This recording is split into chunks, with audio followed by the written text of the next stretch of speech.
Ah yes, the original Sony Playstation, a game console that holds a fond place in my heart. Once boasting cutting-edge 3D graphics and a diverse and iconic game library featuring titles like Final Fantasy VII and Metal Gear Solid, the console offered an unparalleled gaming experience. Beyond technological advancements, the PlayStation became a cultural phenomenon with widespread appeal stretched beyond the established gaming community. But what if I told you that while beloved throughout the West, there were still many fantastic games that never left Japan? So with that said, I am Lady Decade, and these are Sony PlayStation games that the West couldn't play. Tobal II is a fighting game that was released for the Sony PlayStation console in 1997 in Japan. Developed by Dream Factory and published by Square, the game is a sequel to the cult favourite released the world over, Tobal I. Tobal II is known for its 3D fighting gameplay and features a diverse roster of characters. One notable aspect of the game is the return of Quest Mode, where players can explore a dungeon, fight enemies and collect items. Quest Mode adds unique RPG-like elements to the traditional fighting game formula. This RPG-like element was relatively uncommon in traditional fighting games at the time and set the Tobal series apart from its competitors. Praised for its smooth and fluid 3D animation, the characters moved realistically, and the diverse roster added variety to the gameplay and allowed players to experiment with different strategies. Tobal II showcased technical achievements for its time, particularly in terms of graphics and gameplay mechanics. The developers implemented a robust 3D engine that contributed to the game's visual appeal and helped it stand out among other fighting games of the era. Despite not achieving the same level of commercial success as some other fighting games, Tobal II has since gained a dedicated fanbase. Fans appreciate the game for its innovative approach, so while it might not be as widely remembered or celebrated as some other fighting games from the same era, its unique qualities and innovations have earned it a respected place in the history of video games. Tobal II's lack of localization can be attributed to a combination of factors. It is said that the decision to not bring the game to the West was primarily influenced by the disappointing sales performance of its predecessor Tobal I. The belief was that the majority of Tobal I's purchases were motivated by the included playable demo of the highly anticipated Final Fantasy VII rather than the game itself. This trend in consumer behaviour likely contributed to a perception that there might not be a significant market demand for Tobal II outside of Japan. Square further clarified that the resources and attention were heavily occupied by the translation efforts for other high-profile projects, notably Final Fantasy VII and Bushido Blade. These translations were deemed higher priorities given the widespread appeal and anticipation surrounding these titles. Consequently, Square faced constraints in terms of both time and resources, making it challenging to undertake the translation of Tobal II, which was recognised as a text-heavy game. The confluence of these factors ultimately led to Tobal II remaining confined to the Japanese market, denying international audiences the opportunity to experience this great game. The Ganbare Goemon games for the Super Nintendo are considered excellent for their unique setting, blending a whimsical version of feudal Japan with fantasy and humour. Featuring diverse gameplay combining side-scrolling action, platforming and mini-games, it provides engaging experiences. The cooperative multiplayer option where one player controls Goemon and the other controls further colourful characters from the series enhanced the fun. Known for their humour, quirky elements and memorable soundtrack, they deliver light-hearted and entertaining atmospheres. Cultural references to Japanese folklore contribute to these fantastic games' brilliant charm. Fortunately, past the Super Nintendo, the Sony PlayStation received Ganbare Goemon games to call its own. This brings us to Ganbare Goemon Uchuu Kaizoku Akogingu from March 1996. This game represents a notable addition to the series with a gameplay structure that bears a resemblance to one of its predecessors, Ganbare Goemon 3, featuring a link to the past-style overworlds presented in a top-down perspective that connects to various 2D side-scrolling levels. What sets this installment apart is the experimentation with graphics, which is evident in the depiction of inward depth during the overhead explorational segments, showcasing the developer's capabilities when programming for the PlayStation platform. Pair all of this with a great soundtrack full of new tunes and remixes of old favourites, this is more Goemon goodness smoothness that we were once again robbed of. Harmful Park is a shoot-'em-up video game that was released for the Sony Playstation in 1997. It was developed by SkyThink Systems and published by Sony Computer Entertainment exclusively in Japan. The game is known for its unique and whimsical theme, featuring a variety of strange and humorous enemies and environments. In Harmful Park, players control a small aeroplane and navigate through different levels, shooting enemies and avoiding obstacles. The game stands out for its colourful graphics, creative level design and quirky sense of humour. Despite its limited release and relative obscurity outside of Japan, Harmful Park has gained a cult following among fans of the shoot-'em-up genre. The game is often praised for its creativity, challenging gameplay, and humorous elements. In this parodious-like title, Harmful Park unfolds within a theme park that takes a chaotic turn after the ingenious scientist Dr. Tequila inadvertently triggers a calamity. Driven by an anticipated glitch or perhaps a whimsical experiment gone awry, the rides and machines within the amusement park plunge into chaos, unleashing a cascade of mayhem. As players navigate through the game, they are treated to creative and surreal landscapes, with each level presenting a distinct theme. Harmful Park promises a journey filled with both challenge and amusement. Taking its cutesy nature into account, 2D graphics and shoot-'em-up style gameplay like parodious, marketeers didn't deem this one suitable for North America. Rakugaki Showtime is an imaginative and quirky PlayStation game that was developed by Treasure and developed by Enix. Released in Japan in 1999, this unique title stands out for its unconventional 3D fighting gameplay and distinctive visual style. The term Rakugaki itself translates to doodling or scribbling in Japanese, and this theme is cleverly integrated into the game's core concept. At the heart of Rakugaki Showtime is the ability for players to create their characters through drawing. The game encourages creativity by allowing players to sketch their characters, bringing them to life within the game's vibrant and doodle-inspired universe. This customization element adds a layer of personalization to the game experience, making each playthrough a unique and artistic endeavor. The game offers various modes to explore, including a story mode that takes players through different stages, each presenting new challenges and opponents. Additionally, Rakugaki Showtime features a multiplayer mode, allowing two players to engage in lively battles, pitting their hand-drawn characters against each other in creative showdowns. The game's distinctive style not only contributes to the game's overall appeal, but also adds to the sense of creativity and playfulness that permeates the entire experience. It is said that the game was given a minimal release because of a legal dispute over who owns the characters between Enix and Treasure, which perhaps explains why it got left in Japan. While Rakugaki Showtime may not be as widely known as some other titles from its era, its innovative approach to character creation paired with its imaginative visual style have endeared it to those who have experienced its unique charm. Chippoke Ralph no Daibouken is a charming Japanese video game that found its home on the original PlayStation. Released in 1999 and developed by New Corporation, this title, when translated, means The Adventure of Little Ralph in English. Offering a delightful gaming experience, the title is particularly appealing to fans of side-scrolling action platformers. In the game, players assume control of a diminutive character named Ralph, guiding him through a series of diverse and engaging levels fraught with obstacles and enemies. The gameplay is characterized by its simplicity and accessibility, with its colorful graphics and a cute atmosphere adding to its overall appeal. While Chippoke Ralph no Daibouken might not have achieved widespread recognition outside of Japan, the title captures the essence of classic platformers, providing an entertaining experience reminiscent of the 16-bit classics. Lauded for its challenging gameplay, the game presented a refreshing departure from the prevalent trend of modern 3D games of its time. This recognition positioned Chippoke Ralph no Daibouken as a testament to the enduring allure of 2D side-scrolling experiences in an era dominated by the emergence of three-dimensional gaming environments. So check out this awesome 2D game on one of the first systems to be heavily associated with polygons.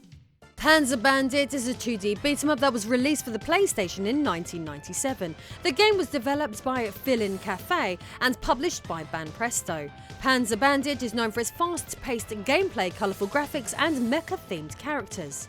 Embarking on a mesmerising journey within the confines of this enthralling video game, there is a rich ensemble of characters to choose from, a total of 4 central protagonists and an additional 8 formidable adversaries in the form of unlockable bosses, resulting in a diverse tapestry of 12 unique and captivating personas to engage with. Within the expansive realm of Panza Bandit, a distressing reality has unfolded as sources of energy dwindle, creating a scarcity that reverberates across the population due to the incessant demand imposed by humans. This energy crisis serves as the backdrop to a nefarious plot concocted by an organisation known as ARK under the malevolent leadership of the infamous Professor Ferrado.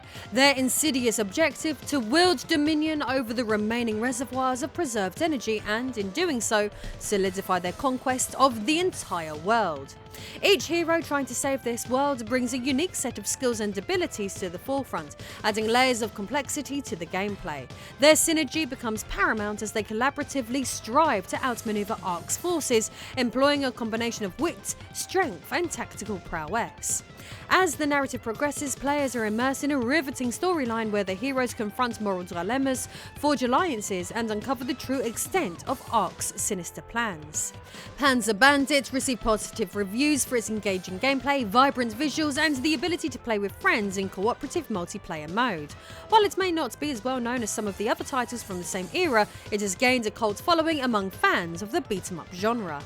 Gradius Gaiden is a shoot-em-up video game created and published by Konami for the Sony Playstation. It made its debut in Japan in 1997 as a part of the renowned Gradius series. The game adheres to the series' signature side-scrolling shooting gameplay and is particularly recognised for its distinctive power-up system. In terms of gameplay, players take control of the Vic Viper, a spacecraft navigating horizontally scrolling levels. The game offers a diverse array of enemies and formidable boss battles, demanding players to employ both quick reflexes and strategic planning to survive. Players collect power capsules dropped by specific enemies to enhance their ship's capabilities. The inclusion of a power-up bar allows players to strategically prioritise upgrades, adding a thoughtful element to the gameplay. Gradius Gaiden supports multiplayer functionality, enabling 2 players to engage in cooperative play. This cooperative mode enhances the overall gaming experience, delivering something different to the arcade shoot-em-up formula to which many would have been accustomed. The game is visually appealing with 2D sprite-based graphics that align with the established style of the Gradius series. The soundtrack complements the fast-paced and action-packed nature of the game with catchy tunes. Featuring various levels of distinct themes and challenges, Gradius Gaiden keeps the gameplay fresh and engaging by introducing new enemies and obstacles in each stage. Enthusiasts of the Gradius series and shoot-em-up games have generally commended the title for providing a satisfying and enjoyable experience that is up there with the very best this genre has to offer. Slap Happy Rhythm Busters is an exuberant and rhythmically charged video game that invites players into a vibrant and dynamic world of music and competition. This engaging title seamlessly combines the elements of rhythm and fighting genres, offering a unique and thrilling gaming experience. In Slap Happy Rhythm Busters, developed by Polygon Magic and published by ASK, players find themselves immersed in a colourful and lively environment where the rhythm takes centre stage. The game's distinctive feature lies in its fusion of rhythmic gameplay and intense one-on-one battles. As players navigate through the game's diverse and visually captivating stages, they are tasked with executing precise and well-timed button inputs to the beat of an infectious soundtrack. The characters in Slap Happy Rhythm Busters are not only visually striking but also possess individualised fighting styles, adding a layer of strategy to the gameplay. Each character's movements are intricately synchronized with the music, creating a harmonious blend of visual and auditory stimuli.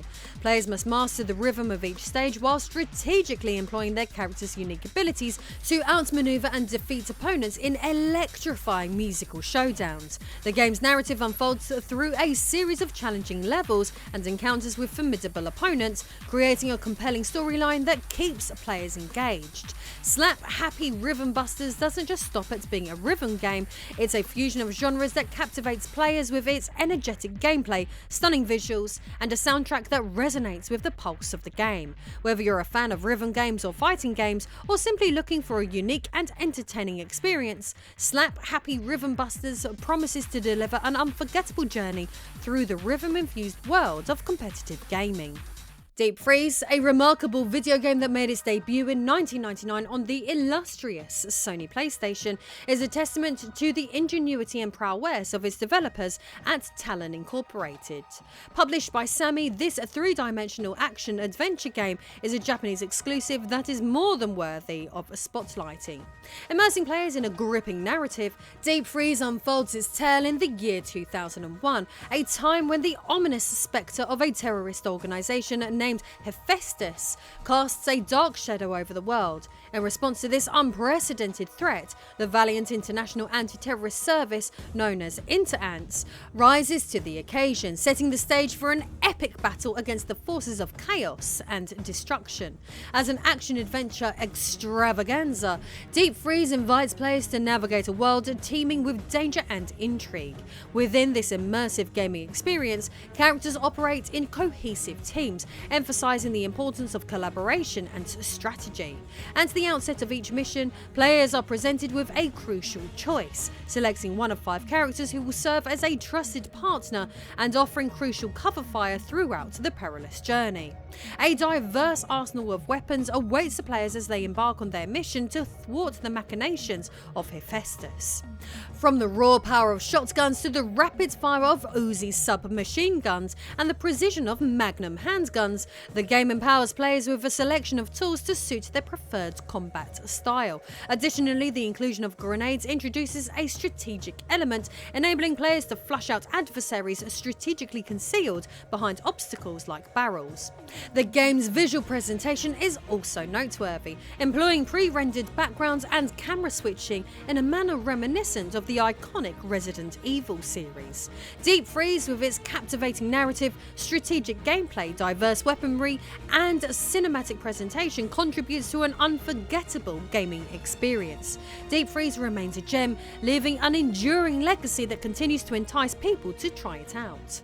LSD Dream Emulator, a groundbreaking exploration game developed by Asmik Ace Entertainment, made its debut on the PlayStation in 1998. Breaking away from traditional gaming norms, LSD invites players into a mesmerizing journey through surreal environments devoid of specific objectives. Within this dreamlike realm, players can only navigate and interact with objects, triggering transitions to entirely different settings. The visionary behind this unique gaming experience is a Japanese artist, Osamu Sato, who approached the project with a distinctive perspective. Sato, known for rejecting conventional gaming concepts, sought to utilize the PlayStation as a canvas for contemporary art. The inspiration for LSD's concept stems from a dream diary meticulously maintained by an Asmik Ace employee for over a decade, adding a personal and introspective layer to the game's development. Upon its initial release, LSD received a limited launch in Japan, accompanied by a soundtrack and a book containing excerpts from the aforementioned Dream Diary.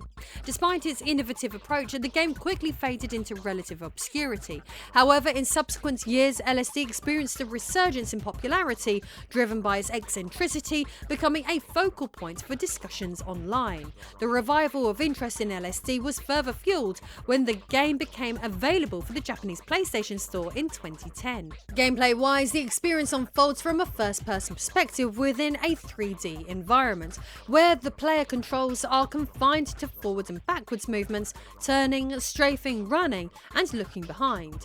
Divided into distinctive levels or dreams, each lasting a maximum of 10 minutes, players commence their dreamscapes in random locations, initiating an open-ended exploration. The game injects variety by occasionally swapping default textures and introducing random elements like objects, animals, animals and characters, enhancing the dreamlike experience.